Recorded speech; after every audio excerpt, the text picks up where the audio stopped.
आज की जो हमारी कहानी है ये बहुत ही ज्ञानवर्धक है। ये कहानी आपको आपके जीवन में ढेर सारी प्रेरणा प्रदान करेगी। इस कहानी को पूरा ज़रूर देखें। आज की कहानी एक कबूतर और कबूतरी का प्रसंग है।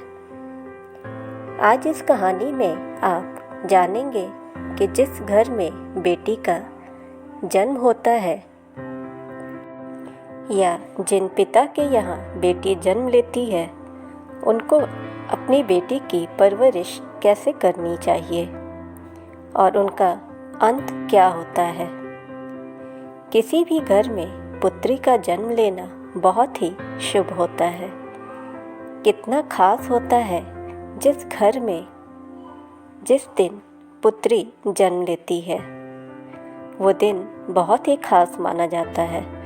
शास्त्रों में ऐसा बताया गया है कि जिस घर में पुत्री जन्म लेती है वो बड़ा भाग्यशाली होते हैं। और गरुड़ पुराण में ये बताया गया है कि जिस घर में पुत्री जन्म नहीं लेती उस व्यक्ति का मुख देखने का भी कोई धर्म नहीं है। ऐसा गरुड़ पुराण में स्पष्ट लिखा हुआ है। लेकिन जो लोग अपनी पुत्री को भारी छूट देते हैं, अत्यधिक प्रेम करते हैं, उनकी पुत्री की हरकतें चाल चलन बिगड़ जाती हैं। आज की कहानी में आप यही जानेंगे कि बेटी की परवरिश कैसे करनी चाहिए, उन्हें कितना लाड प्यार करना उचित होता है।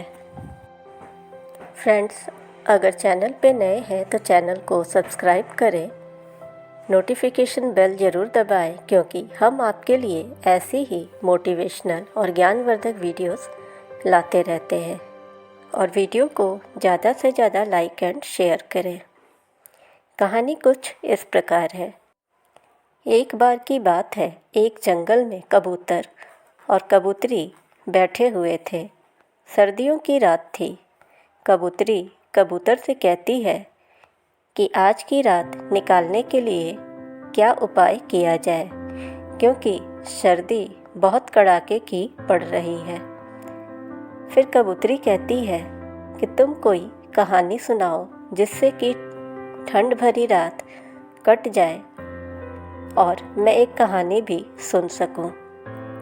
तब कबूतर कहता है, ठीक है, मैं तुम्हें एक कहानी सुनाता हूँ। तुम इस कहानी को ध्यान से सुनना, क्योंकि यह कहानी बहुत ही ज्ञानवर्धक है। तब कबूतर कहता है कि यह कहानी एक सेठ और उसकी पुत्री की है। और कबूतर कहानी को शुरू करता है। कबूतरी उसे बहुत ही ध्यान से सुनती है। आप भी इस कहानी को लास्ट तक ज़रूर सुनें, क्योंकि कहानी में हमें कबूतर द्वारा बताई बातों से बहुत अच्छी सीख मिलती है। वो कहता है, एक पिता को अपनी पुत्र या पुत्री को यह बातें ज़रूर बतानी चाहिए। कबूतर कहानी सुनाता है कि एक नगर में एक सेठ रहता था। उसके यहाँ एक पुत्री का जन्म हुआ। तब सेठ के यहाँ पुत्री के जन्म लेने पर माहौल बड़ी ही खुशी का था और बहुत ही धूमधाम से पुत्री के आने का स्वागत किया गया। वो सेठ अपनी पुत्री से बहुत ज़्यादा लाड प्यार करता था, जिसकी कोई सीमा नहीं थी। पुत्री के बिना कुछ कहे ही वो उसे सब कुछ दे देता था। सेठ के लाड प्यार ने इसे इतना बिगाड़ दिया था कि वो किसी की भी नहीं सुनती थी। और वो इतनी दिन पर दिन बिगड़ती गई कि किसी भी काम में उसका मन नहीं लगता था। सुबह लेट से 10-11 बजे उठती थी। घर वाले अगर कुछ कहे तो उनसे वो लड़ जाती थी। दिन भर वो लड़कों के साथ इधर उधर घूमा करती थी। रात के 12 बजे वो घर लौटती थी। उस लड़की को संभालना बहुत ही मुश्किल होते जा रहा था। वो अपनी माँ का कहना बिल्कुल भी नहीं मानती थी।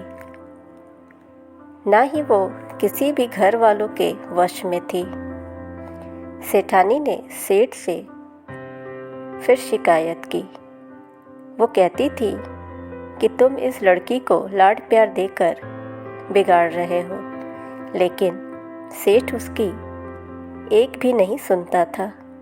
वो कहता था कि अभी बच्ची है, बुद्धि होगी तो सुधर जाएगी।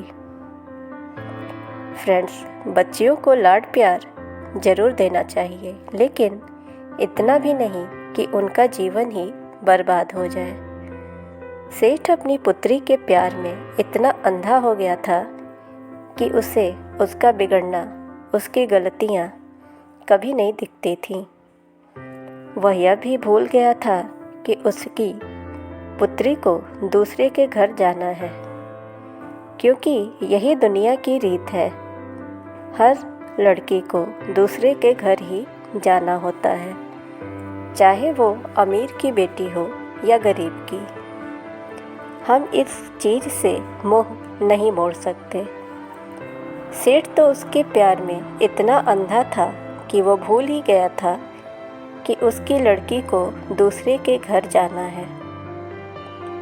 उसके माँ या परिवार के अन्य लोग उसकी लड़की को समझाते थे, कुछ कहते थे तो सेठ को भी बुरा लग जाता था। हर माँ बाप को अपनी बेटियों में अच्छे संस्कार डालने चाहिए। उसकी हर गलती को नज़रअंदाज कभी नहीं करना चाहिए, क्योंकि लड़की को बड़े होने पर दूसरे के घर जाना ही होता है। माँ बाप भले ही उसकी गलतियों को नज़रअंदाज कर देंगे, लेकिन ससुराल वाले ऐसा कभी नहीं करेंगे। इसलिए हमेशा अपनी बेटियों को अच्छे संस्कार दें। कबूतर कबूतरी से कहानी सुना रहा था और कबूतरी बहुत ध्यान से उस कहानी को सुन रही थी। कबूतर फिर कहता है कि सेठ की बेटी धीरे धीरे बड़ी हो गई। अब सेठ को चिंता सता रही थी कि कोई अच्छा घर और वर मिल जाए तो मैं अपनी बेटी का विवाह कर दूं, क्योंकि जिन घरों में बेटियां जन्म लेती हैं उनके माता पिता का यही सपना होता है कि उनकी बेटी को अच्छा घर और अच्छा वर मिल जाए। अब सेठ को यही चिंता रहती थी कि वो अच्छा घर और वर की तलाश करके अपनी बेटी का विवाह कर दे। और वो तलाश करने लगा, लेकिन उसे योग्य घर और वर नहीं मिल पा रहा था। कभी उसे अच्छा घर मिलता तो वर नहीं, और कहीं वर अच्छा मिलता तो घर नहीं। बहुत ही ढूंढने के बाद सेठ को एक रिश्ता पसंद आ गया और सेठ बहुत धूमधाम से अपनी लड़की का विवाह कर देता है। उसे बहुत दान दहेज भी देता है और अपनी बेटी को विदा करता है। सेठ की बेटी जब अपने ससुराल जाती है, उसके 10 दिन बाद ही अपने पिता को खबर करती है कि पिताजी, आप मुझे यहाँ से अभी ले चलिए, मैं यहाँ 1 मिनट भी नहीं रह सकती, आपने मुझे नरक में डाल दिया है। सेठ सोचने लगता है कि मेरी बेटी ऐसा क्यों कह रही है। बहुत ढूंढने के बाद मैंने ये रिश्ता तय किया था, जबकि वो तो बहुत अच्छे लोग थे, बहुत अच्छा घर था, फिर ऐसा ये क्यों कह रही है। 10 दिन में ही ऐसा क्या हो गया। सेठ यह सुनकर बहुत ही चिंतित हो जाता है और बेटी के ससुराल पहुंचता है। लेकिन कहा जाता है कि बेटी को अगर अच्छे संस्कार और अच्छे गुण देके विदा किया जाता है तो बेटी के ससुराल में बेटी के पिता का बहुत मान सम्मान होता है। उसका सर हमेशा ऊंचा रहता है। उसे बेटी के ससुराल में बहुत आदर मिलता है। लेकिन जब सेठ अपनी पुत्री के ससुराल जाता है तो उसे कोई सम्मान नहीं मिलता। नहीं सेठ से किसी ने बातचीत की, ना ही पूछा कि आप क्यों आए हो। कोई उससे बात तक नहीं किया। सबसे पहले जब सेठ वहाँ पहुँचा तो उसे उसकी समधन मिलती है। सेठ उन्हें प्रणाम करता है, लेकिन वो उसका जवाब भी नहीं देती। फिर अपने समधी से मिलता है तो उसने भी सेठ को देखकर नज़रअंदाज कर दिया और वो वहाँ से निकल पड़ा। फिर वो अपनी बेटी की जेठ से मिलता है। जेठ भी उनका कोई मान सम्मान नहीं करता है और वहाँ से मुँह फेर के चला जाता है। अंत में सेठ अपने दामाद से मिलता है। वो भी उन्हें कोई सम्मान नहीं देता है, बल्कि गुस्से में कहता है, अपनी बेटी को यहाँ से ले जाओ। कितनी बिगड़ी हुई औलाद पैदा की है तुमने, ना कोई तमीज़ है और ना ही कोई संस्कार। इसे इसी वक्त यहाँ से ले जाओ, मेरी नज़रों से अभी दूर करो। इसने हमारे घर को नरक बना दिया है। आप इसके साथ अपना दहेज भी ले जाओ, हमें कुछ नहीं चाहिए। सेठ यह सब देखकर और सुनकर बहुत ही दुखी और चिंतित हो जाता है। उसके बाद सेठ अपनी पुत्री के कमरे में जाता है और पूछता है, बेटी ऐसी क्या बात हो गई है? तब उसकी बेटी कहती है, मुझे इस नरक से आप अभी ले चलो। यदि आप मुझे जिंदा देखना चाहते हो तो मुझे इस नरक से अभी बाहर निकालो और ले चलो। पुत्री की बात सुनकर सेठ अपनी पुत्री को लेकर बाहर निकल जाता है, लेकिन सेठ को जाता देखकर किसी ने भी उसे नहीं रोका और ना कोई सवाल किया।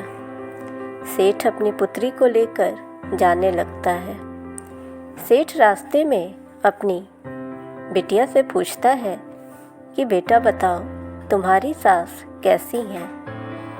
तब वो कहती है, पिताजी वो तो एक नंबर की डायन है। उसने मेरा जीना मुश्किल कर दिया है। उसके बारे में मैं आपको और क्या क्या बताऊं। आपने ऐसे डायन के घर मेरी शादी कर दी है कि मेरा जीवन नरक हो गया है। फिर सेठ थोड़ी देर बाद पूछता है कि ठीक है, बताओ तुम्हारे ससुर कैसे हैं? उसकी पुत्री बोलती है कि वो भी बहुत दुष्ट इंसान है, राक्षस है वो। उसकी शक्ल भी देखना मैं पसंद नहीं करती। सेठ फिर कहता है, चलो ठीक है, अब ये बताओ तुम्हारा जेठ कैसा है? फिर सेठ की पुत्री कहती है, वो भी एक नंबर का जल्लाद है। उसने भी मुझे परेशान कर दिया है। ये सब सुनने के बाद सेठ कहता है, चलो ठीक है, ये बताओ तुम्हारी ननद कैसी है? वो तो अच्छी होगी, तुम्हारी सहेली की तरह होगी और तुम दोनों में खूब बनती होगी। फिर उसकी पुत्री कहती है, उसका तो आप नाम भी मत लेना, वो चुड़ैल है, मेरी उससे नहीं बनती। उसका अगर वश चले तो वो मुझे जिंदा ही खा जाए। आप उसका नाम बिल्कुल मत लो, बहुत ही दुष्ट है वो। सेठ अपनी पुत्री की पूरी बात सुनने के बाद पूछता है, ठीक है, मेरे जमाई तो अच्छे होंगे, तुम्हारा पति वो तो तुम्हारा ख्याल रखता होगा, उससे तो तुम्हारी अच्छी बनती होगी।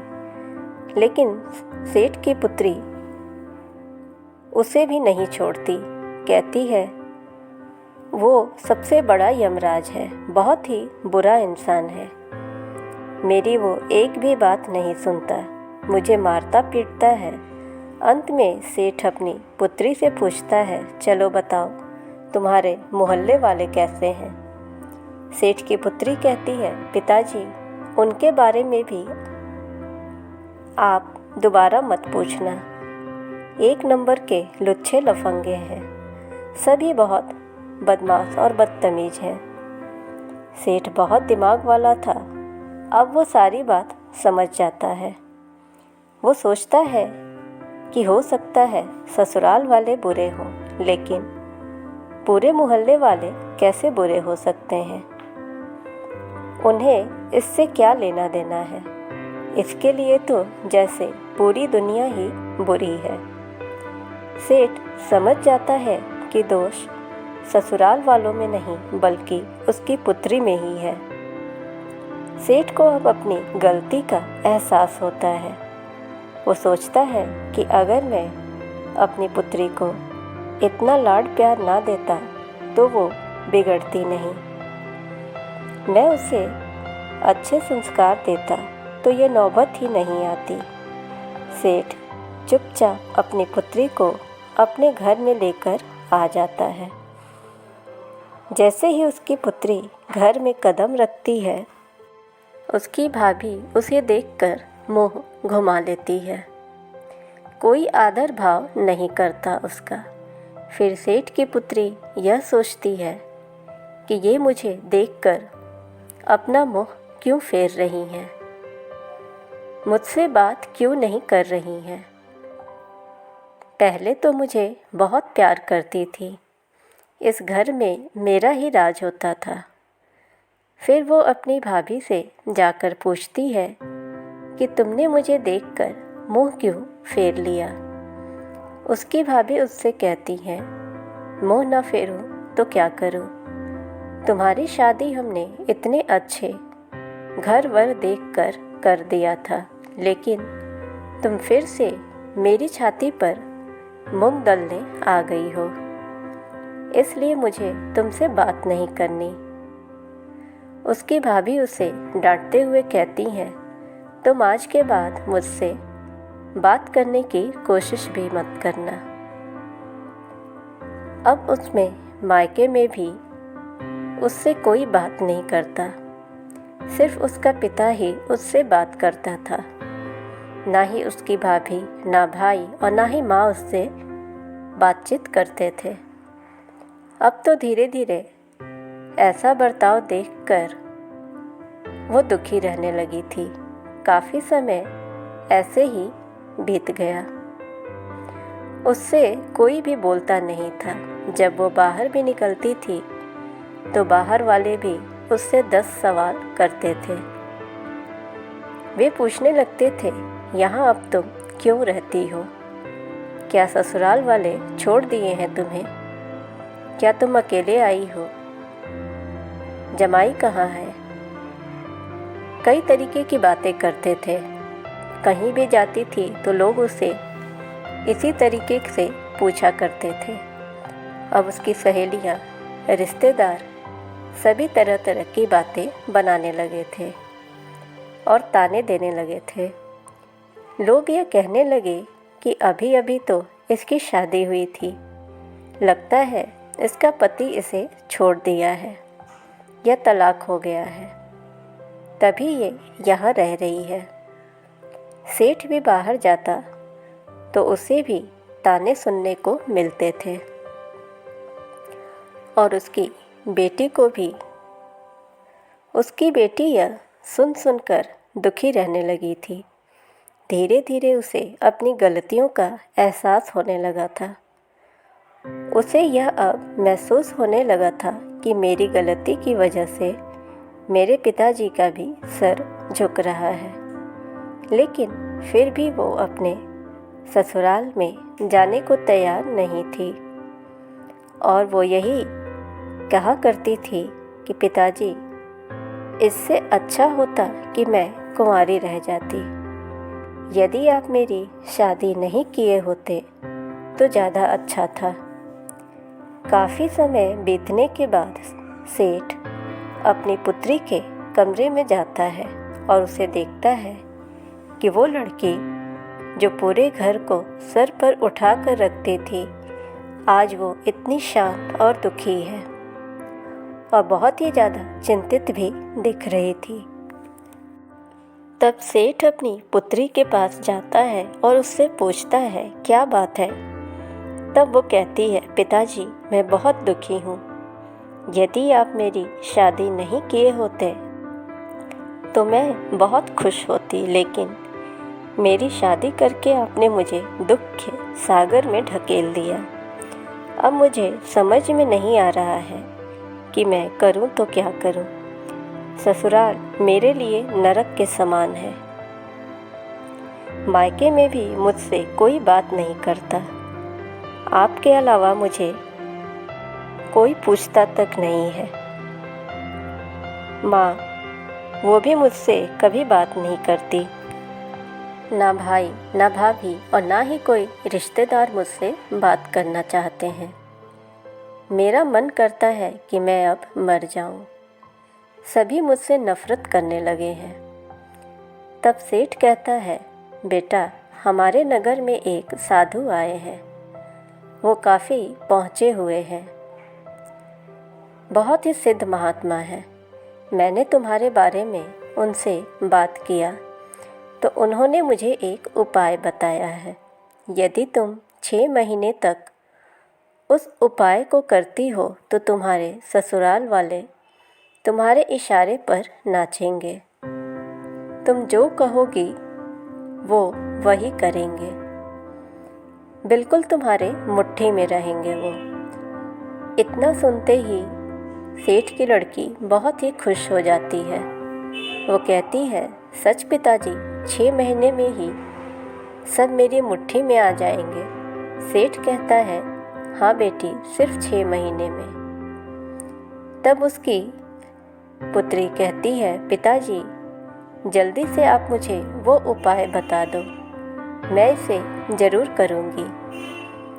तब पिता कहता है, ठीक है, मैं तुम्हें एक मंत्र बताता हूँ और अगर 6 महीने तक तुम साधना करती हो और उस मंत्र का उच्चारण करती हो तो तुम्हारे सास, ससुर, जेठ, ननद और तुम्हारा पति सब तुम्हारे वश में हो जाएंगे। तुम जैसा कहोगी वो वैसा ही करेंगे। तब पुत्री कहती है कि तंत्र और मंत्र वाला काम मुझसे नहीं होगा। कोई सादा और सरल उपाय बताइए जो मैं कर सकूं। फिर सेठ कहता है, तुम मंत्र का जाप नहीं कर सकती हो तो उसे मैं कर लूँगा। तुम केवल साधना कर लेना। तब वो कहती है कि साधना वो क्या होता है। सेठ कहता है, तुम्हें 6 महीने तक मौन रहना है। तुम सिर्फ अपना मुंह बंद रखना। कोई कुछ भी कहे तुम उन्हें जवाब नहीं देना। हर इंसान की बात सुनती रहना। सबको सम्मान देना। सास, ससुर, जेठ, जेठानी और अपने पति सबका पैर छूना है तुम्हें। यही साधना होती है। सेठ की पुत्री यह सुनकर कहती है, पिताजी सिर्फ 6 महीने में ही हो जाएगा ना, क्योंकि 6 महीने से ज़्यादा मैं नहीं कर पाऊँगी। सेठ कहता है, हाँ, सिर्फ 6 महीने ही करना है तुम्हें। सेठ अपनी पुत्री को लेकर उसके ससुराल जाता है। जैसे ही वो अपनी लड़की को लेकर ससुराल पहुंचता है, सबसे पहले उसकी मुलाकात उसकी समधन से होती है। तो वो उसे बहुत डांटती है और कहती है कि हमने तुम्हें मना कर दिया था कि इसे यहाँ कभी मत ले आना, फिर क्यों लेकर आए हो। हमें इसकी कोई ज़रूरत नहीं है। तुम दोबारा हमारे घर में कलेश करवाना चाहते हो। तुम्हारा अभी मन नहीं भरा है। ऐसी बिगड़ी हुई औलाद है तुम्हारी। हमें इसकी कोई ज़रूरत नहीं है। उसकी सास बहुत गुस्सा उगलती है, बहुत खरी खोटी सुनाती है। सेठ की पुत्री भी आग बबूला हो जाती है। फिर सेठ अपनी पुत्री को इशारे से मना करता है कि तुम कुछ नहीं बोलना, तुम्हें 6 महीने तक साधना करना है। सेठ बेचारा अपने समधन की सारी बात सिर झुकाकर चुपचाप सुनता रहा, क्योंकि वो लड़की का पिता था। फिर वो कहता है कि एक बार इसे आप माफ़ कर दो, गलती हर इंसान से होती है, इससे भी हो गई है। आप एक बार माफ़ कर दो, दोबारा ये ऐसा कभी नहीं करेगी। ये अब सुधर गई है, बस एक मौका आप दो। इतना सब कहने के बाद वो मान जाती है, कहती है ठीक है, लेकिन केवल 6 महीने में इसके रहन सहन देखूंगी। अगर ये फिर वही गलतियां करती है तो फिर ज़िंदगी में कभी नहीं इसे अपनाऊंगी। सेठ कहता है ठीक है, आप ये बिल्कुल ऐसा ही करना। अब ये सुधर गई है और शांत भी हो गई है। सेठ अपनी पुत्री को उसके ससुराल में छोड़कर चला आता है।